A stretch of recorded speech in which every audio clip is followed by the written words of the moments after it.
Szent László, Magyarország bástyája. Tordai hasadék, Szent László pénze, Szent László füve, a lovának patkója nyomán fakadó forrás, és még sorolhatnánk. Több legenda szól róla, mint Szent Istvánról vagy Mátyás királyról. Csodás történeteit Kárpát-medence szerte megörökítették a templomok falain a középkorban. Honvédeink csatakiáltásukban, még a második világháborúban is Szent Lászlót hívták segítségül. De hogyan tudta megvédeni az országot László? Milyen volt első lovak királyunk serege? A magyar had létszáma a 11. század végén 20 000 fő körül mozoghatott. Lássuk, milyen összetételű volt. A László körüli testőrség tagjait nevezték vitézeknek, akik kifejezetten csak katonáskodással foglalkoztak. Jól felfegyverzettek voltak, békeidőben a királyi központokban éltek, hadjáratokban a király személye körül teljesítettek szolgálatot. A királyi vármegye ekkor még erős volt, és majd minden vármegyében volt királyi birtok és királyi vár katonákkal. A várak nagy része ebben az időben föld-favár volt, gerendák, fatörzsek adták tartását, a gerendavázat agyaggal, földdel, néha kővel töltötték fel. A vitézeken és a királyi várak katonáin kívül közvetlenül a király szolgálatában álltak a lovas íjász székelyek, akik szintén csak katonáskodtak. Nem csak a keleti határt védték, hanem hadjáratra is elkísérték az uralkodót. Bizonyára a László seregében is voltak külföldi zsoldosok, de számuk elenyésző lehetett, ahogyan István seregében is csekély létszámú volt Hont, Pázmány és Vecellin hada. A közhiedelemmel ellentétben ezek nem a későbbi nyugati típusú lovagok voltak, hanem sodronyinges, nehéz fegyverzetű katonák.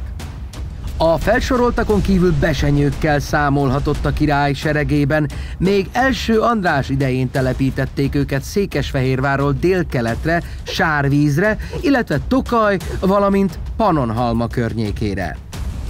A király körüli seregen túl a főpapok és a megyés ispánok is hadba vonultak vitézeikkel, amikor a Véreskardot körülhordozták. Továbbá a megyei birtokosok egyedül vagy egy-két fős kísérettel. Ezek még keleti módon voltak felfegyverezve, elsősorban íjászok alkották hadaikat. Minden bizonnyal a László-kori magyar haderő 80%-a sztyeppei módon harcolt, és 20%-uk volt nehéz fegyverzetű. A lovasíjászok kezdték a csatát, hátrafelé nyilasztak, majd bekerítették az ellenséget.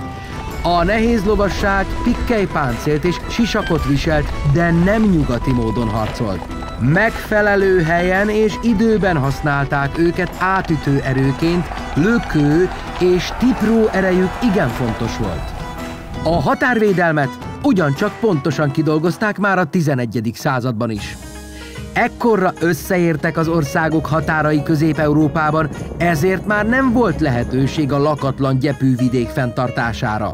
Az ország széleinél határvármegyéket vagy határvár ispánságokat hoztak létre, amelyek döntően katonai, határőrizeti és vámszedési feladatokat láttak el.